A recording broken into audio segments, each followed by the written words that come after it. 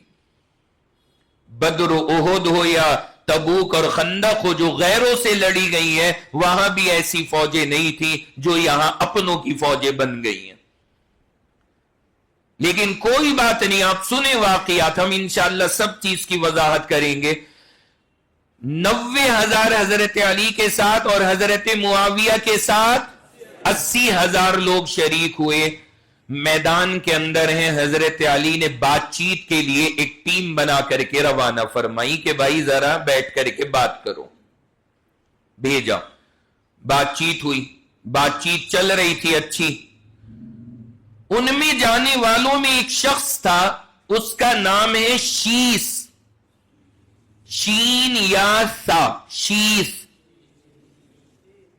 ایک شخص تھا، اس نے بات کے بیچ میں، بات ہو رہی ہے، بات کے بیچ میں اس نے ایسا جملہ بول دیا کہ ساری بات کی جو کیفیت تھی وہ سب ختم ہو گئی.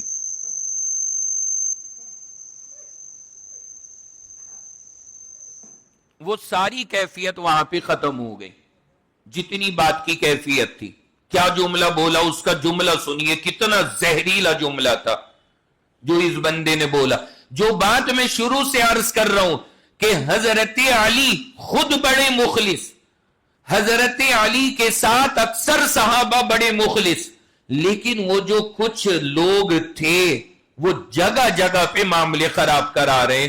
اس نے وہاں پر جب دیکھا بات چیت ہو رہی ہے، صحیح چل رہی ہے، اس نے کھڑے ہو کر کے حضرت معاویہ سے ایسا جملہ بولا کہ بس پھر کسی بات کی نوبت ہی نہیں آئی. اس نے کھڑے ہو کر کے کہا، اے معاویہ، خون جو حضرت عثمان کا ہوا ہے اس کا جو تم مطالبہ کر رہے ہو کہ اس کا بدلہ چاہیے. کہنے لگا ہم تمہارا ارادہ سمجھ رہے ہیں. کیا ہے؟ کہنے لگا کہ تم نے حضرت عثمان کی مدد کرنے میں بھی تاخیر کی تھی. تم چاہتے تو ان کی مدد کر سکتے تھے، لیکن تم نے جان کے حضرت عثمان کی مدد نہیں کی کہ وہ شہید ہو جائیں، اور ان کے شہید ہونے کے بعد تم یہ چاہتے تھے کہ ان کے خون کا بہانہ بنا کر کے تم حضرت علی سے جنگ لڑو اور پھر ان سے جنگ لڑ کے خلافت کو حاصل کر لو. یہ تمہارا ارادہ تھا. یہ اس نے جملہ کہا کس سے؟ حضرت معاویہ سے. حضرت معاویہ جناب ہیں کون؟ آپ ابھی سنیں گے انشاءاللہ، آگے آگے آ رہی ہے تاریخ، کیونکہ یہ میں پوری سناؤں گا انشاءاللہ حضرت حسین کے قتل ہونے تک اور یزید کی موت تک کا پورا واقعہ سنانا ہے آپ کو انشاءاللہ. حضرت معاویہ بھی آپ سنیں گے جناب، کیسے صحابی تھے، جلیل القدر صحابی. ابھی تو ہمیں ان کے مرتبے کا اندازہ بھی نہیں ہے، بہت کم سنا ہے لوگوں نے ان کے بارے میں. ان کی جب خلافت کا دور ہم سنائیں گے آپ حیران ہوں گے کہ اللہ نے کیسا بندہ پیدا کیا تھا. اور اس شخص نے وہاں بات چیت میں یہ کہہ دیا کہ تم نے عثمان کے خون میں مدد نہیں کی، یعنی انہیں بچایا نہیں. تم تو چاہتے ہی یہ تھے کہ وہ ختم ہو جائیں اور پھر تم ان کے خون کے بہانے حضرت علی سے لڑ کے خلافت حاصل کر لو. بتائیے پارا ہائی ہونا تھا یا نہیں تھا حضرت معاویہ کا؟ بولیے. حضرت معاویہ تو خود بار بار کہہ رہے تھے کہ علی آپ کی فضیلت کا ہمیں انکار نہیں ہے, آپ کے درجے کا ہمیں انکار نہیں ہے, آپ خلافت کے مستحق ہیں, ہمیں انکار نہیں ہے, بس ہمارا یہ مسئلہ ہے, یہ حل کر دیجئے, ہم خود آپ کے ہاتھ پر بیعت ہو جائیں گے. وہاں کوئی ایسا مسئلہ تھا ہی نہیں, لیکن اس نے ظالم نے ایسا جملہ کہا, حضرت معاویہ نے جو ڈاٹا بھگایا, سارے وہاں سے روانہ. جو ٹیم بات کے لیے گئی تھی, کوئی ماحول نہیں بنا. نتیجہ یہ نکلا کہ وہیں اتنا گرم ماحول ہو گیا کہ لڑائی کی نوبت وہیں سے شروع ہو گئی, وہیں سے آ گئی. اب یہاں سے لڑائی شروع ہوتی ہے. جب یہ بات ساری خراب ہو گئی, مذاکرہ ہوا, بات چیت ہوئی, کوئی رزلٹ نہیں آیا, بات خراب. لیکن جب جنگ شروع ہوئی, دونوں طرف مسلمان ہیں, سب جاننے والے ایک دوسرے کے, عزیز و اقارب ہیں, رشتہ دار ہیں, ظاہر سی بات ہے وہ گرمی نہیں آ سکتی اس میں جو کفار کے مقابلے میں ہوتی تھی. تو شروع میں پتہ ہے کیسے جنگ ہوئی؟ شروع میں جنگ ایسے چلی کہ ایک بندہ آتا میدان میں ادھر سے, دوسری طرف سے کوئی دیکھتا چاہیے آیا, ایک بندہ ادھر سے ٹکر کا ہوا آتا, یہ دونوں لڑتے, باقی سب بیٹھے ہوئے دیکھتے. ان دونوں کا مقابلہ ہوتا, جب تک چلتا چلتا پھر دوسرے پھر تیسرے یوں کرتے. اس طرح معاملہ ہوا شروع میں, اسی طرح چلتا رہا. کچھ دن اسی میں گزر گئے, یہ ماحول بن رہا تھا, ریہرسل ہو رہی ہے, تیاری چل رہی ہے. پھر اس کے بعد تھوڑا سا بڑھا. کیا بڑھا کہ ایک قبیلے کا سردار آتا, اپنی ٹیم ساتھ لاتا, دوسری طرف سے دوسرے قبیلے کا سردار آتا, وہ اپنی ٹیم لاتا, اور دونوں لڑتے آپس میں. باقی لشکر ابھی سائلنٹ ہے. اب تھوڑا سا بڑھ کے معاملہ یہاں تک پہنچا. اسی طرح ہوتے ہوتے ایک مہینہ گزر گیا. کتنا ٹائم؟ ایک مہینہ اسی انداز میں گزر گیا. بہت ہوتا ہے ایک مہینہ. جنگ کے میدان میں ہیں سارے, 90,000 ادھر سے, 80,000 ادھر سے, اور تھوڑے تھوڑے آپس میں لڑ رہے, اور ایک مہینہ گزر گیا. یہ ہے اس جنگ صفین کا پہلا حصہ, پارٹ 1, یعنی پہلا مہینہ. اس کے بعد ذی الحج کا مہینہ ختم. کون سا مہینہ؟ ذی الحج کا. اب ذی الحج کے بعد میں کون سا مہینہ آئے گا؟ بولیے. محرم. محرم کا مہینہ شروع ہوا تو دونوں ٹیموں نے یہ فیصلہ کیا کہ ایک مہینے کے لیے لڑائی کو بالکل ختم کر دو, بالکل روک دو, ایک مہینے کے لیے لڑائی. محرم پورا گزارو, لڑائی نہیں ہوگی. کیوں کیا گیا یہ فیصلہ؟ حضرت معاویہ نے بھی کیا, حضرت علی نے بھی. کیوں؟ ایک اور کوشش کر لی جائے کہ لڑائی نہ ہو, معاملہ نمٹ جائے, سلجھ جائے. ایک اور کوشش کر لی جائے معاملے کو حل کرنے کے لیے. پھر ایک مہینے کے لیے لڑائی روک دی گئی. اب محرم کا مہینہ چل رہا ہے. ذو الحج میں تو وہ چھوٹی چھوٹی مقابلے چلتے رہے, محرم میں بالکل لڑائی بند. اس میں بات چیت ہونے لگی. ایک مہینہ بہت تھا جناب دلوں کی آگ ٹھنڈی کرنے کے لیے, لیکن وہ ٹھنڈی ہوتی کیسے؟ وہ جو ظالم جماعتیں ساتھ میں تھی, وہ جو گروہ تھا عبداللہ ابن سبا وغیرہ کا, وہ مستقل کوشش میں لگا رہا کہ کسی طرح صلح نہ ہو, اور یہاں پر بھی جنگ کی نوبت آ جائے. لوگوں سے ملتے, تشکیل کرتے, انہیں سمجھاتے, نفرتیں پیدا کرتے لوگوں کے دلوں میں, تاکہ کسی طرح جنگ شروع ہو جائے. پوری کوششوں میں لگے رہے. دوسری جانب حضرت علی اور معاویہ, وہ صلح کی کوشش ہو رہی ہے, بار بار ہو رہی ہے محرم کے مہینے میں, لیکن اخیر میں نتیجہ یہ نکلا کہ صلح نہیں ہو سکی اور محرم ختم ہو گیا. صلح نہیں ہو سکی اور محرم کا مہینہ ختم ہو گیا اور محرم رخصت. اللہ اکبر. بس محرم ختم ہوا اور صلح نہیں ہوئی تو کیا طے تھا؟ مہینے کے ختم ہونے کے بعد کیا شروع ہو جائے گی؟ جنگ. لہذا اس کے مطابق جنگ کی شروعات ہو گئی. یعنی مہینہ کون سا لگا؟ اب سفر کا مہینہ 1 تاریخ ہوتے ہی اور وہاں پر جنگ کی بنیاد پڑ گئی 1 سفر سے. اب ذرا سنیے گا. 1 ہفتے تک جنگ چلی. 1 ہفتے تک جنگ چلی. اب وہ نہیں ہو رہا کہ 2-4 نہیں، اب پورے لشکر آپس میں لڑ رہے ہیں. میں نے بتایا ذوالحج کے مہینے میں کیسی جنگ ہوئی؟ تھوڑے تھوڑے لوگوں کی. پھر محرم میں کیسی جنگ ہوئی؟ بولو بھائی. رک گئی محرم میں. پھر اس کے بعد کب شروع ہوئی؟ سفر کے مہینے میں. اور 1 تاریخ سے 7 سفر تک 1 ہفتے تک جنگ چلی فل انداز میں. دونوں طرف سے لوگ ختم ہوئے لیکن فیصلہ نہیں ہوا اور مقابلہ بالکل برابری پر چلتا رہا. کوئی ہارا نہیں، کوئی جیتا نہیں، کوئی نتیجہ نہیں. اس کے بعد جو اخیر کے 2 دن ہے 8 اور 9 سفر، یہ جنگ کے آخری دن ہیں. ان میں جو خطرناک کاروائی ہوئی ہے بس اللہ کی پناہ اس کا بندہ تصور نہیں کر سکتا.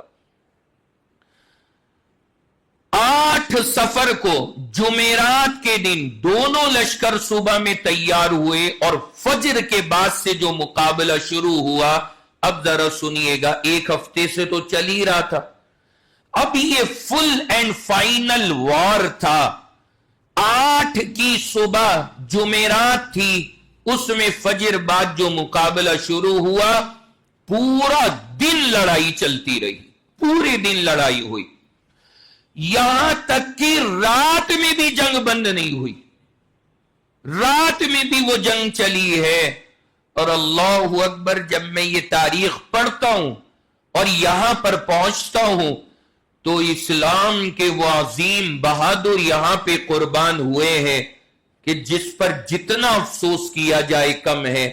یہ جو رات تھی، جس رات میں یہ جنگ ہو رہی ہے، اسی رات میں ایک نام آپ نے سنا ہوگا، حضرت اویس قرنی. نام سنا ہے آپ نے؟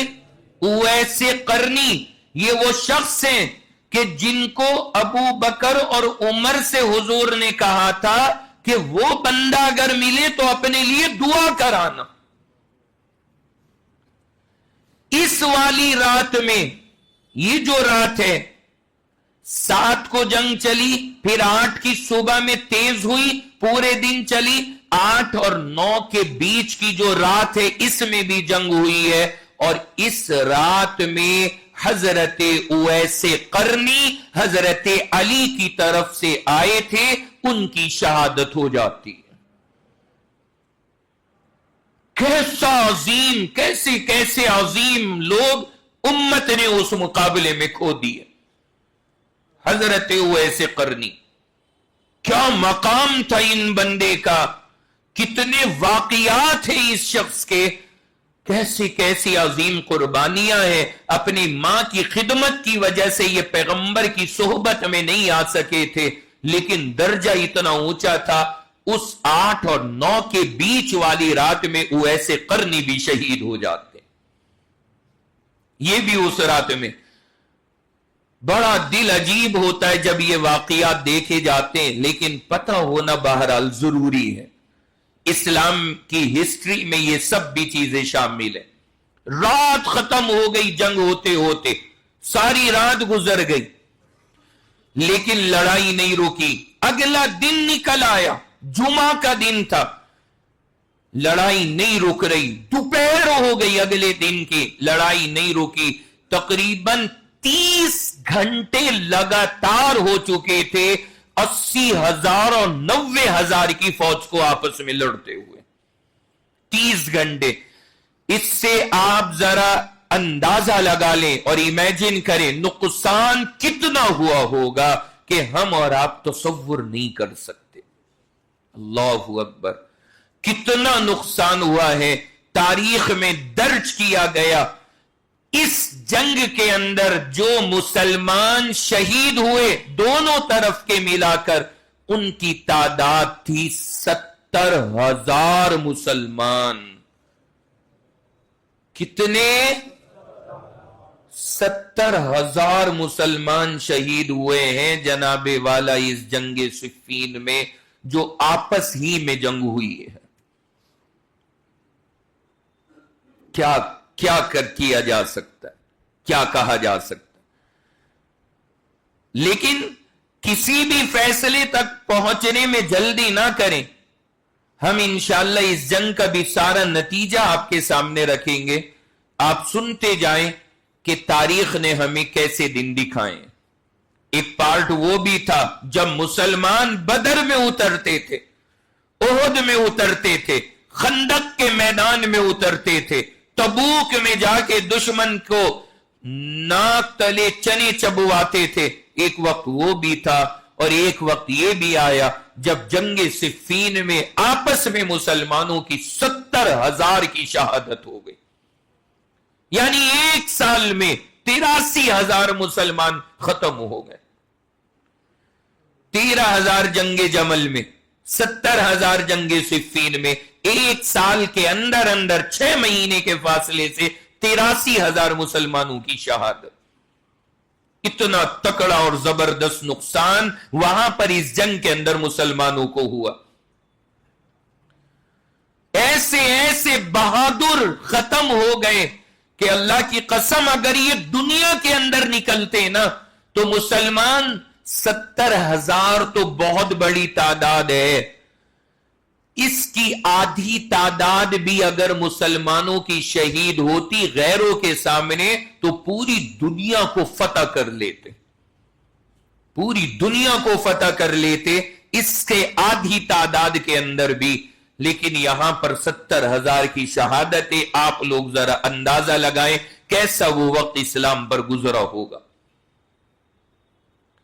جب جنگ نہیں رک رہی، کوئی طریقہ نہیں، تو ایک صحابی ہے حضرت عمرو ابن العاص رضی اللہ عنہ، مشہور صحابی ہے، بڑے سمجھدار، حضرت معاویہ کے سائیڈ تھے. وہ آئے اور آ کر کے کہا کہ حضرت حالات اتنے خراب ہیں، کوئی نہیں سننے کو تیار، برا حال ہوا پڑا ہے. ایک طریقہ ہے جنگ کو رکوانے کا کہ قرآن کو اوپر اٹھائیے اور درمیان میں جائیے، جو حضرت عائشہ والی جنگ میں بھی واقعہ ہوا تھا. قرآن کو اٹھایا جائے اور بیچ میں جایا جائے اور کہا جائے کہ بھائی خدا کے لیے اس پر فیصلہ کر لو ورنہ تو سارے مسلمان ختم ہو جائیں گے. بیٹھو، بات کرو، اللہ کے قرآن پر کوئی نتیجہ نکالو، کچھ تو طریقہ کرو، خدا کے لیے جنگ کو روکو. حضرت معاویہ نے حکم دیا کہ جاؤ اور جا کر کے یہی طریقہ اختیار کرو. لوگ قرآن لے کر کے آئے اور کہا ھذا کتاب اللہ بیننا و بینکم، یہ اللہ کی کتاب ہے، اس کو فیصلہ کرنے کا ذریعہ بنا لو آپس میں ورنہ مسلمانوں کا برا حال ہو جائے گا. اسے فیصلہ کا ذریعہ بنا لو. بعض لوگوں نے کہا کہ ہماری یا مسلمانوں کی آپس کی لڑائی ہے، تمہارا بھی ایمان قرآن پر، ہمارا بھی ایمان قرآن پر، کیوں نہ قرآن سے فیصلہ کرا لیں، اس کو بنیاد بناؤ اور فیصلہ کرا لو. جب یہ معاملہ ہوا اور اس طرح کی بات وہاں پر پیش آئی تو حضرت علی کی فوج نے بھی یہ بات دیکھی. ادھر سے ایک شخص تھے، انہوں نے کہا کہ اگر حضرت آپ اجازت دیں حضرت علی سے تو میں حضرت معاویہ کے پاس جاؤں اور جا کر کے ان سے پوچھوں کہ بھائی آپ کہنا کیا چاہتے ہیں، یعنی آپ کی بات کیا ہے، میں ذرا جا کر کے معلوم کروں. تو حضرت علی نے فرمایا انہوں نے اللہ کا قرآن اٹھایا ہے، کچھ تو سوچا ہوگا، تم جاؤ اور جا کر کے فوراً پوچھ کر کے آؤ کہ آخر حل کیا ہے، کیا سوچا ہے آپ نے۔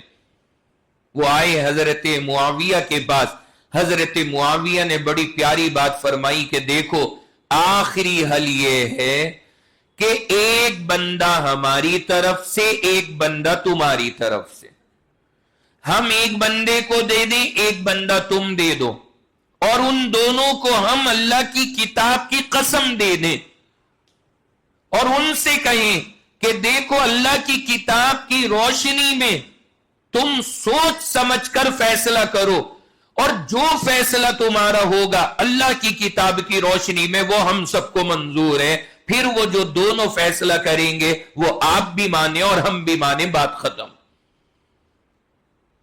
یہ تجویز کس نے دی؟ حضرت معاویہ نے، کہ حضرت یہی طریقہ ہے کہ دو بندے طے کر دیے جائیں اور وہ جو فیصلہ کریں بس اس کو آپ بھی مانیں اور ہم بھی مانیں۔ حضرت علی رضی اللہ تعالیٰ عنہ نے اس فیصلے کو پسند کیا، اور جتنے حضرات تھے حضرت علی کے بعد سب نے کہا بالکل صحیح رائے ہے، کوئی حرج کی بات نہیں، ایسا ہی طریقہ ہم اختیار کرتے ہیں۔ اس کے بعد حضرت معاویہ کی جانب سے طے ہوئے حضرت عمرو ابن العاص، جنہوں نے یہ مشورہ دیا تھا، یہ طے ہوئے۔ حضرت علی کی جانب سے طے ہوئے حضرت ابو موسیٰ اشعری۔ یہ سب وہ جلیل القدر صحابہ ہیں جناب، جن کے واقعات، جن کے قصے، جن کی حدیثیں رات دن آپ سنتے، یہ وہ مقدس جماعت ہے صحابہ کی۔ تو حضرت امیر معاویہ کی جانب سے عمرو بن العاص، حضرت علی کی جانب سے ابو موسیٰ اشعری، انہیں پہلے قرآن کی قسم دی گئی کہ تم دونوں یہ وعدہ کرو کہ جو فیصلہ کرو گے اللہ کی کتاب کی روشنی میں کرو گے۔ انہوں نے قسم لی، پھر دونوں نے طے کیا کہ جو ان کا فیصلہ ہوگا وہ ہم مانیں گے، لیکن یہ فیصلہ کب ہوگا؟ ابھی ہاتھوں ہاتھ؟ اتنا آسان تو ہے نہیں، اتنا آسان نہیں ہے۔ اس کے لیے طے ہوا کہ 6 مہینے کا وقت دیا جا رہا ہے، یہ دونوں حضرات اچھی طرح سے سوچیں، غور کریں، اور 6 مہینے کے بعد آ کر کے یہ دونوں اپنا فیصلہ سنائیں گے۔ کتنے مہینے بعد؟ 6 مہینے کے بعد یہ اپنا فیصلہ سنائیں گے، اور جب یہ دونوں آئیں گے 400 بندے ادھر کے ان کے ساتھ آئیں گے، 400 بندے ان کے ساتھ آئیں گے، اور ان کا فیصلہ وہ حضرات سن کے سارے مسلمانوں کو جا کے بتا دیں گے، اور وہ فیصلہ سب کو ماننا ہوگا۔ سمجھ شریف میں آ گئی بات؟ یہ دونوں کے دونوں طے ہو گئے اور 6 مہینے کا وقت طے ہو گیا۔ اب باقی یہ لشکر جو آئے ہوئے ہیں یہ کیا کریں؟ 6 مہینے تک یہیں بیٹھیں گے سارے؟ نہیں، ظاہر سی بات ہے 6 مہینے تک یہاں بیٹھنا آسان نہیں ہے۔ ان لوگوں نے یہ فیصلہ کیا کہ ہم واپس اپنے اپنے علاقوں کو جاتے ہیں، جب کوئی فیصلہ ہوگا اس کے بعد دیکھا جائے گا کہ کیا کرنا ہے، بعد میں دیکھیں گے۔ چنانچہ اب دونوں لشکر وہاں سے روانہ ہوئے۔ جو حضرت علی کا لشکر تھا وہ کہاں گیا؟ بولو بھائی، کوفہ۔ اور جو حضرت معاویہ کا لشکر تھا وہ کہاں گیا؟ ملک شام۔ اور یہ کہہ دیا گیا کہ فیصلہ سنایا جائے گا کتنے مہینے کے بعد؟ 6 مہینے کے بعد۔ اس وقت تک سب لوگ 6 مہینے تک انتظار کریں۔ یہ معاملہ وہاں پر ہو گیا۔ حضرت علی رضی اللہ تعالیٰ عنہ چل دیے واپس، امیر معاویہ بھی چل دیے۔ اب آپ یہاں پر دیکھیں، حضرت علی کے پاس لوگ آتے ہیں، دنگئی لوگ آ کے کہتے ہیں کہاں جا رہے ہیں آپ؟ کہا جی صلح ہو گئی، وہ 6 مہینے کے بعد فیصلہ ہوگا۔ انہوں نے کہا چھوڑیے 6 مہینے، حملہ کیجیے ان پر، ابھی حملہ کیجیے۔ حضرت علی نے فرمایا بے وقوف ہو، ابھی صلح ہوئی ہے, 6 مہینے طے ہوئے, میں کیوں حملہ کروں, میں صلح کے خلاف نہیں کروں گا. انہوں نے کہا اگر آپ ہماری بات نہیں مانتے تو ہم آپ سے الگ ہو رہے ہیں, ہم الگ ٹیم بنائیں گے اپنی. اب یہاں پہ پھر نیا مسئلہ پیدا ہو گیا. ایک جماعت حضرت علی کی فوج کے اندر وہ ہو گئی جنہوں نے کہا آپ نے یہ 6 مہینے والی بات طے کر کے غلطی کی, اب ہم آپ کے ساتھ نہیں ہیں, وہ الگ ہو گئے. ایک جماعت ان میں ایسی تھی جس نے کہا حضرت علی جو بھی کہہ رہے سب صحیح ہے, اور حضرت علی کا تو فیصلہ اللہ کے فیصلے کے برابر ہے, ان کا درجہ تو حضور سے بھی اوپر ہے, اور یہ تو بس خدا ہی کے درجے میں ہے, ان سے ہم ذرہ برابر آگے پیچھے نہیں ہو سکتے. ایک ٹیم یہ تیار ہو گئی. کتنے ہو گئے؟ 2. تیسری ٹیم وہ تھی جو بیچ والی تھی. انہوں نے کہا بھائی حضرت علی ہیں, ہمارے خلیفہ ہیں, ہم ان کی بات مانیں گے, لیکن ایسا نہیں ہے کہ یہ کوئی نبی یا رسول یا اللہ کے درجے میں ہو گئے, نارمل ہے جیسے ہم لوگ, البتہ یہ ہم میں سب سے افضل ہیں. یہ تیسرے. ان 3 میں سے ہر ایک کا جو نام پڑا یاد فرما لیجئے. وہ جو ٹیم جو حضرت علی کو غلط کہہ کر الگ ہو گئی کہ اب ہم آپ کی بات نہیں مانیں گے, آپ نے جنگ کیوں روکی, اسلام کی ہسٹری میں ان کا نام پڑا ہے خارجی. کیا بولا جاتا ہے؟ خارجی. اور دوسرا وہ جو فرقہ تھا جس نے کہا ارے علی کا درجہ تو خدا کے برابر ہے, ان کا فیصلہ غلط نہیں ہو سکتا, یہ 100% ہے اور ہم ان کے ساتھ میں ہیں. ان لوگوں کا نام پڑا شیعہ. کیا؟ شیعہ. تیسری وہ جماعت جنہوں نے کہا علی انسان ہے, ہم میں سب سے افضل ہے, اللہ کے نبی کے خلیفہ ہیں, ہم ان کو مانتے ہیں, لیکن بہرحال انسان ہے. یہ وہ جماعت ہے جو اکثر حضرات اسی طرح کے تھے اس پوری جماعت کے اندر, اور یہ وہ جماعت ہے جو تھی صحابہ کی جنہوں نے حضرت علی کے بارے میں نارمل نظریہ رکھا, اور انہی کو کہا گیا اہل سنت والجماعت, جس سے نام شارٹ کٹ میں آپ کو ملا ہے سنی. کیا؟ سنی. آئینہ جڑے ہاتھ میں, ارے اللہ کے بندو بتا تو دو, سمجھ گئے نا؟ یوں فرقے بنے, یوں ترتیبیں بنی. وہ جو عبداللہ ابن سبا والی جماعت چلی آ رہی ہے وہ یہاں پر اس کمپنی میں آ گئی جو شیعہ والی ہے, یعنی ان کا درجہ تو خدا کے برابر ہے, یہ تو چوک کر ہی نہیں سکتے, غلطی ہو ہی نہیں سکتی. یہ حضرات اس میں آ گئے, ایک جماعت بن گئی خارجیوں کی, اور ایک جماعت ہے اصل صحابہ اور مسلمانوں کی. الحمدللہ ہم اور آپ اسی میں ہیں کہ حضرت علی اللہ کے نبی کے مقرب خلیفہ تھے, اللہ کے نبی کے بعد 4تھے نمبر پر خلیفہ بنے. حضرت علی کا مقام بہت بلند ہے, حضرت علی کا درجہ بڑا اونچا ہے, لیکن وہ نبیوں کے برابر نہیں ہے, وہ رب کے برابر نہیں ہے. اللہ نے نبیوں کا درجہ الگ رکھا ہے, اللہ کا درجہ الگ ہے, ہم ان کو ان کے درجے پر نہیں پہنچا سکتے. بات سمجھ میں آ گئی؟ اور فیصلہ کتنے دن بعد آنا ہے؟ 6 مہینے بعد. لیکن آپ حضرات کو فیصلہ سنایا جائے گا 1 ہفتے بعد انشاءاللہ. 6 مہینے کا آپ کو انتظار نہیں کرنا پڑے گا. فیصلہ کیا آئے گا وہ انشاءاللہ, کیونکہ وہاں 6 مہینے تو کچھ تو ٹائم ہم بھی لیں گے, ہمیں بھی تو کچھ ٹائم چاہیے نا, تو ہم آپ سے 1 ہفتہ لیتے ہیں. 1 ہفتے کے بعد انشاءاللہ آپ کو اس مسئلے کا جو فیصلہ آیا وہ سنائیں گے, اور اگلے ہفتے انشاءاللہ سیدنا حضرت علی کرم اللہ وجہہ کی شہادت کا واقعہ آئے گا. سیدنا حضرت علی شہید ہوں گے.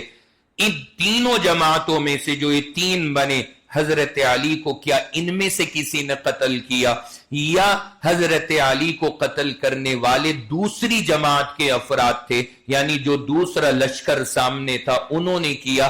کون تھا حضرت علی کا قاتل؟ اور پھر حضرت علی کے بعد حضرت علی کے بیٹے حضرت حسن کی خلافت کیسے آئے گی؟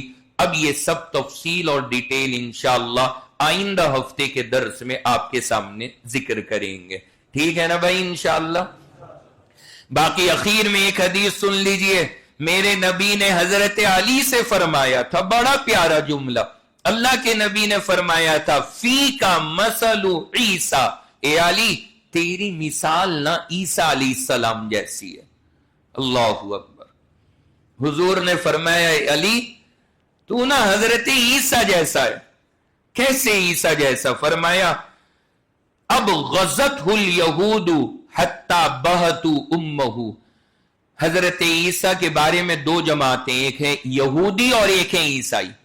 یہودی نفرت کرتے ہیں حضرت عیسیٰ سے، یہاں تک کہ حضرت عیسیٰ کی ماں مریم پر زنا کی تہمت لگاتے ہیں یہودی، اور عیسائی ان سے محبت کرتے ہیں، اور کتنی محبت کرتے ہیں، انہیں خدا کا درجہ دیتے ہیں کہ یہ جو ہیں حضرت عیسیٰ یہی خدا ہیں۔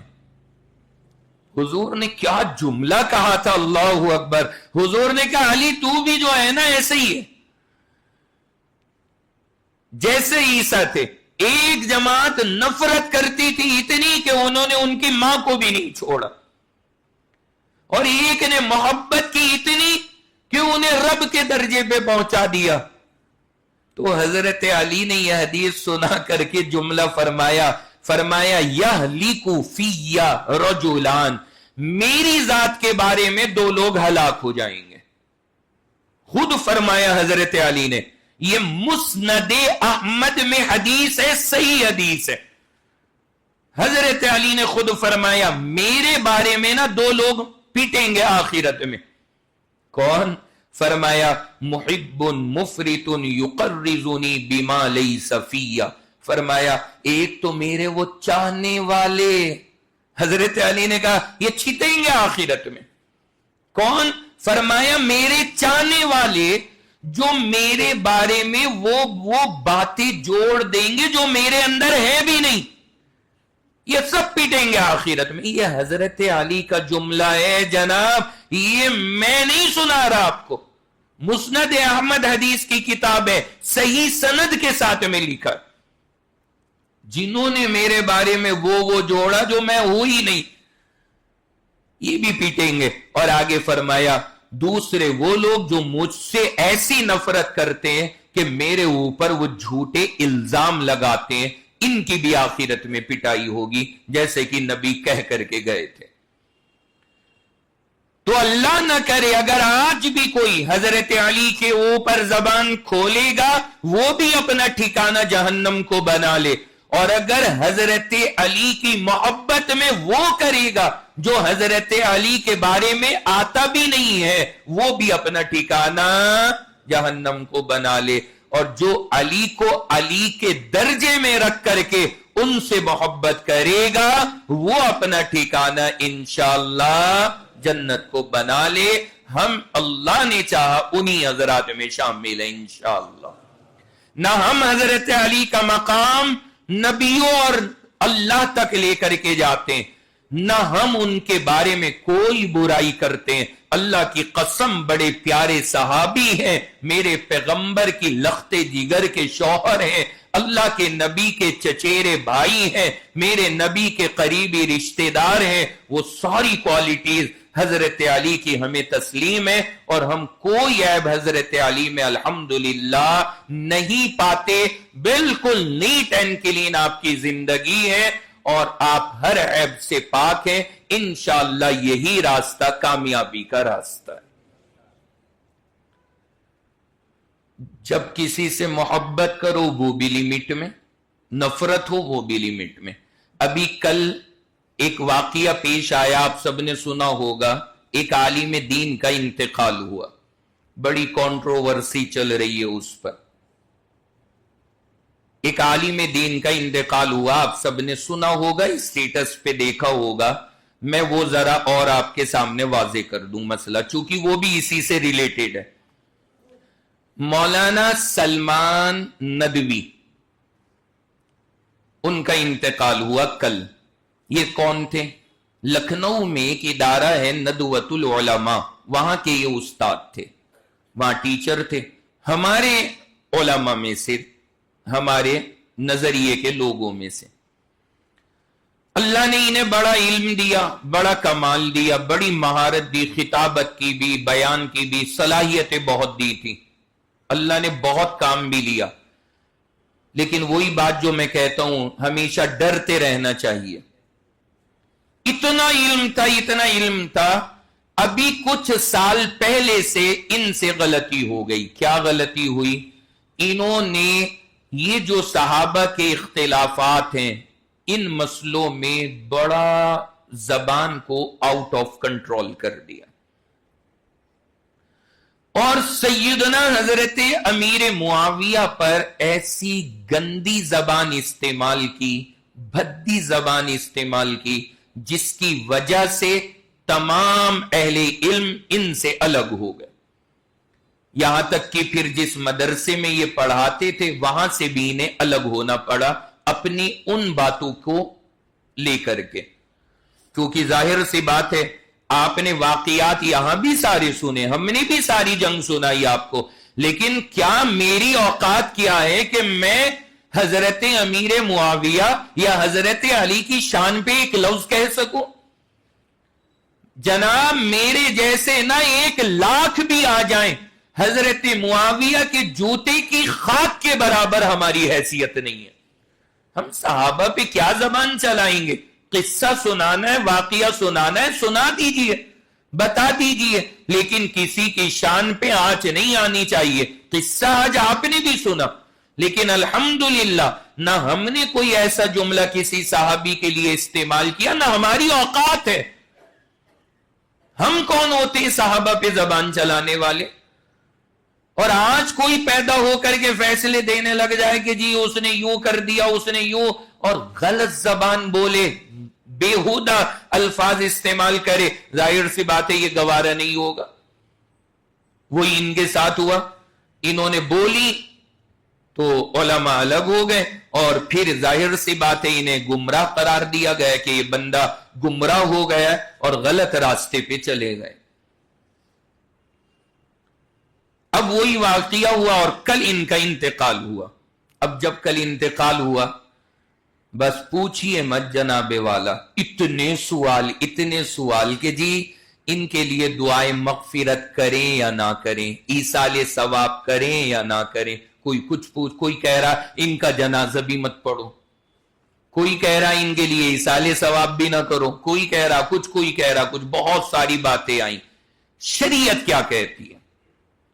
میں آپ سب کو ذرا ایسے موقع کے لیے ہدایت سمجھا دیتا ہوں، ذہن میں رکھیے گا۔ وہی بات ہے، نہ کسی سے دشمنی میں آپ لمٹ سے آگے جائیں، نہ محبت میں آگے جائیں۔ شریعت کا تقاضا ہے اعتدال کو رکھنا، درمیانی راہ پر چلنا، یہ پسندیدہ۔ دیکھیے جن لوگوں نے انہیں بالکل کافر کہا کہ جی جنازہ بھی نہ پڑھو ان کا، اور ان کے لیے ایصال ثواب بھی نہ کرو، تو اس کے بارے میں آپ حضرات ذرا مسئلہ سن لیں۔ ہمارے یہاں پر ایک کتاب ہے جس کتاب کا نام ہے شامی، اس کتاب سے فتوے دیے جاتے ہیں، فتووں کی کتاب ہے۔ اس کتاب میں باقاعدہ ایک بات لکھی ہے، آپ سب یاد رکھنا، ان الرافضی اذا کان یسب الشیخین وَيَلْعَنُهَا فَهُوَ كَافِرٌ، کہ اگر کوئی بندہ ابو بکر اور عمر کو نعوذ باللہ گالیاں دے، وہ بندہ کافر ہے۔ جو ابو بکر اور عمر پہ گالیاں دے وہ بندہ کافر ہے، اس کا ایمان ختم۔ اب جب کافر ہے تو کافر کی نماز جنازہ نہیں ہوگی، اس کے لیے ثواب نہیں ہوگا، اس کے لیے دعا نہیں ہوگی، کچھ نہیں ہوگا جو بندہ کافر ہو. لیکن یہ بات صرف ابو بکر اور عمر پر اپلائی کی ہے. آگے لکھا ہے وَمَن سَبَّ أَحَدًا مِّنَ الصَّحَابَةِ، اور اگر کوئی ان کے علاوہ کسی صحابی کی شان میں گستاخی کرے یا کسی صحابی سے بغض رکھے، لا یکون کفرن، تو یہ اس بندے کو کافر نہیں کہا جائے گا، لیکن یضلل، لیکن اسے گمراہ قرار دیا جائے گا کہ یہ بندہ گمراہ ہے، لائن سے ہٹ گیا، لیکن کافر نہیں ہے. یہ ہے فیصلہ ہماری کتابوں کا جو ہمارے یہاں ساری کتابوں میں لکھا ہے. میں نے کتاب کے حوالے سے عبارت پڑھ کے سنا دی. تو یہ دیکھنا ہے کہ کیا صدیق اکبر اور حضرت عمر کو گالیاں دی نعوذ باللہ؟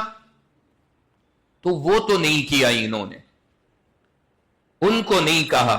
انہوں نے جو زبان درازی کی وہ حضرت امیر معاویہ پر، حضرت عمرو بن العاص پر، حضرت ابو ہریرہ پر 5,500 حدیثیں نقل کی ہیں ابو ہریرہ نے، ان پر کی. تو ان حضرات پر انہوں نے زبان غلط استعمال کی. تو اس سے آپ کو جو میں نے فتوی کی عبارت سنائی ہے، کیا رزلٹ نکلا؟ کہ بندے کو کافر نہیں کہا جائے گا، لیکن اس بندے کو کیا کہا جائے گا؟ گمراہ کہا جائے گا. اور جو بندہ گمراہ ہو جائے لیکن کافر نہ ہو، مشرک نہ ہو، اس کے لیے نماز جنازہ بھی پڑھی جاتی ہے، اس کے لیے دعا بھی کی جا سکتی ہے، اور اس کے لیے مغفرت بھی مانگی جا سکتی ہے. گمراہ آدمی کے لیے یہ سب اعمال جائز ہے. کافر کے لیے جائز نہیں، مشرک کے لیے جائز نہیں، گمراہ کے لیے اجازت ہے. تو نتیجہ کیا نکلا کہ نماز جنازہ پڑھنے میں کوئی حرج نہیں تھا. ایصال ثواب اگر کسی نے کر دیا تو کوئی گناہ کی بات نہیں ہے، اس میں کوئی حرج کی بات نہیں ہے. مسئلہ سمجھ گئے؟ باقی یہ تو مسئلے کی بات ہو گئی. مجھ سے کئی حضرات نے پوچھا، تو میں نے ایک گروپ ہے علماء کا، اس میں کئی سارے ملکوں کے مفتیان کرام ہیں، اس میں نے ایک جملہ لکھا کل. وہ جملہ ہم نے لگایا بھی، پھر میں نے اپنے ایڈیٹر سے کہا کہ اس کو آپ بھی، جو ہمارے چینل کا واٹس ایپ نمبر ہے، میں نے کہا اس پر بھی لگا دو. ہم نے کیا لکھا؟ میں نے اس میں لکھا کہ ہم ان کے لیے دعا کرنا چاہتے ہیں اور دعا کرنا جائز بھی ہے، لیکن دل نہیں کر رہا. کیا؟ دل نہیں کر رہا. بس بات ختم. اس میں کوئی حرج نہیں، اس میں کوئی حرج کی بات نہیں ہے. یعنی شریعت تو کہہ رہی ہے کہ جائز ہے، کر دو گے تو کوئی حرج نہیں، لیکن میں نے وہاں پر یہ بات لکھی کہ ہمارا دل نہیں کر رہا. بھائی کسی کے لیے دعا کرنا کوئی ضروری تھوڑی ہے. نہیں کر رہا، دل نہیں کر رہا، بات ختم. کیوں نہیں کر رہا؟ جو ہستیاں، آپ مجھے ایک بات بتائیں، اگر کوئی ساری زندگی ہماری ماں کو، ہمارے باپ کو برا کہے، گالیاں دے، ہم اس کے لیے کیسے دعا کریں؟ اور جو ہستیاں اللہ کی قسم ہمیں اپنی ماں سے زیادہ پیاری ہیں، اپنے باپ سے زیادہ جن ہستیوں سے ہمیں محبت ہے، جو ان ہستیوں پہ زبان درازی کرے گا، ظاہر سی بات ہے ہمارا دل گوارا نہیں کر رہا. تو جائز تو ہے، وہ تو ہم نے لکھ دیا، لیکن دل گوارا نہیں کر رہا، اس لیے نہیں کر رہے، بات ختم. تو کئی سارے علماء نے میسج کیا کہ آپ نے جملہ بڑا زبردست کہا کہ جو مسئلہ ہے وہ بھی سیٹ ہو گیا، اور جو بات ہے وہ بھی کہہ دی کہ جائز تو ہے لیکن موڈ نہیں ہے، بات ختم. کوئی آپ سے کہے یہاں سے جانے کے بعد چائے پیو گے، آپ کہہ دو کہ جی جائز تو ہے پینا لیکن موڈ نہیں ہے، تو بتائیے کوئی گناہ ملے گا؟ ارے بولیے نا. لیکن اگر آپ یہ کہوگے کہ جی حرام ہے اس وقت چائے پینی، تو اب گناہ ملے گا، کیونکہ حرام تو نہیں ہے، آپ نے کیوں کہا حرام، اب گناہ گار ہوں گے۔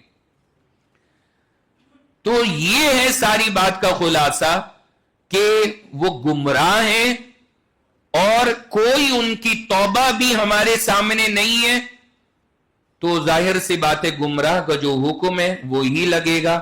شریعت کے اعتبار سے دعا کرنا جائز ہوگا، لیکن اگر کسی کا دل نہ کرے تو کوئی حرج کی بات نہیں ہے، وہ بھی چھوڑ دے تو کوئی مسئلہ نہیں ہے، شریعت نے اس کی بھی اجازت دی۔ دوسری بات میں نے اپنے طلبہ سے بھی کہا، میں نے کہا ایسے بندے کے لیے دعائیں چھوڑ دو، جائز ہونے کے باوجود نہ کرو تو اچھی بات ہے۔ کیوں؟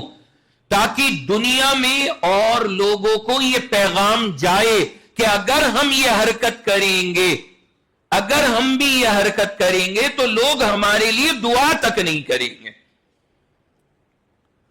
اس وجہ سے آپ چھوڑ دو تو کوئی حرج کی بات نہیں ہے، لیکن بہرحال جائز رہے گا، جائز کو آپ ناجائز نہیں کر سکتے، جو مسئلہ ہے وہ رہے گا۔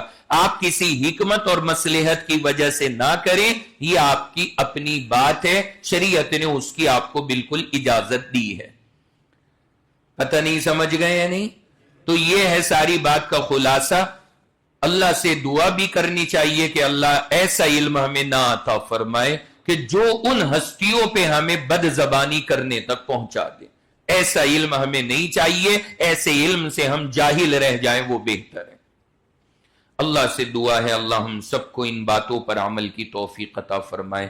انشاءاللہ جو اب اس کیس کا فیصلہ ہے وہیں سے ہم بات آئندہ ہفتے شروع کریں گے۔ وآخر دعوانا ان الحمد للہ رب العالمین۔ ہر ہفتے آپ کے سوال جواب اکٹھے ہو رہے ہیں، لیکن چونکہ وقت بالکل اجازت نہیں دے رہا، میں بالکل ویسے ہی نچوڑ لے رہا ہوں وقت کو سارا، اس لیے وہ سب پینڈنگ میں ہیں، اکٹھے ہو رہے ہیں۔ جب انشاءاللہ یہ ٹاپک ذرا سنبھل جائے گا سب کا جواب انشاءاللہ آ جائے گا۔ ویسے بھی 6 مہینے کی مہلت ہے، تو 6 مہینے بھی اگر لگ جائیں جواب میں تو فکر کی بات نہیں ہے، وہ کیس بھی 6 مہینے کا ہے۔ دعا فرما لیں مختصر سی۔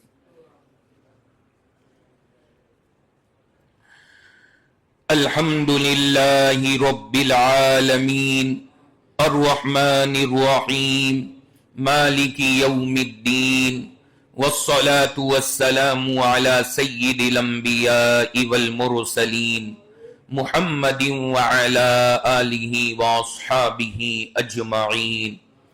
ربنا آتنا فی الدنیا حسنہ وفی الآخرۃ حسنہ وقنا عذاب النار وقنا عذاب القبر وقنا عذاب الحشر وقنا من فتنة المسیح الدجال۔ یا اللہ ہم سب کا یہاں پر بیٹھنا اور جمع ہونا قبول فرما۔ یا اللہ جتنی باتیں کہی گئی سنائی گئی اللہ ان سب کو دل میں اتارنے کی توفیق عطا فرما۔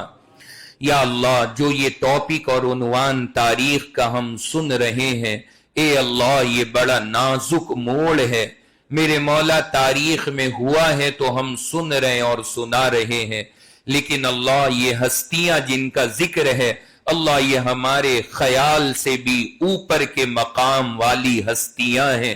اللہ ہمارے دلوں میں ان کی طرف سے کسی برائی کو جگہ مت عطا فرما۔ اے اللہ ہمارے دلوں میں ان سب کی طرف سے بے انتہا محبت نصیب فرما۔ اے اللہ ہر طرح سے ہم سب کو صحابہ سے عشق عطا فرما۔ اللہ وہ سب بخشے بخشائے ہیں، اللہ ان سب کا مقام بہت بلند ہے، اللہ ہمیں اس کی قدر نصیب فرما۔ یا اللہ جو یہ سارا مجمع ہمارے بھائیوں کا بہنوں کا وقت نکال کر راتوں کے موسم میں اور تیز گرمی میں اللہ یہاں پر وقت دے رہا ہے، اللہ اس کی قربانی کو قبول فرما، اللہ سب کے آنے کو قبول فرما۔ اللہ جس کی جو بھی ضرورت ہے میرے مولا اپنے غیب کے خزانوں سے پوری فرما۔ اللہ جتنے بیمار ہیں سب کو شفا عطا فرما۔ اللہ ہم میں یا ہمارے تعلق والوں میں یا ملنے جلنے والوں میں یا محبت کرنے والوں میں اللہ جو بھی بیمار ہیں اللہ سب کو شفا عطا فرما۔ اللہ کوئی بھی بیماری ہو آپ کے لیے وہ لا علاج نہیں ہے، اے کریم اپنے فضل سے سب کو شفا عطا فرما۔ اللہ سب کو مکمل شفا عطا فرما۔ میرے مولا کریم اس مجلس کو قبول فرما۔ اللہ جو مانگا ہے عطا فرما، جو ضروری ہو اور ہم مانگ نہ سکے ہوں بغیر مانگے وہ بھی نصیب فرما۔ ہماری ان تمام دعاؤں کو ہمارے آقا سرور دو عالم جناب رسول اللہ صلی اللہ علیہ وسلم کے صدقے طفیل میں قبول فرما۔ وصلی اللہ تعالی علی خیر خلقہ محمد وعلی آلہ وأصحابه أجمعين برحمتك يا أرحم الراحمين۔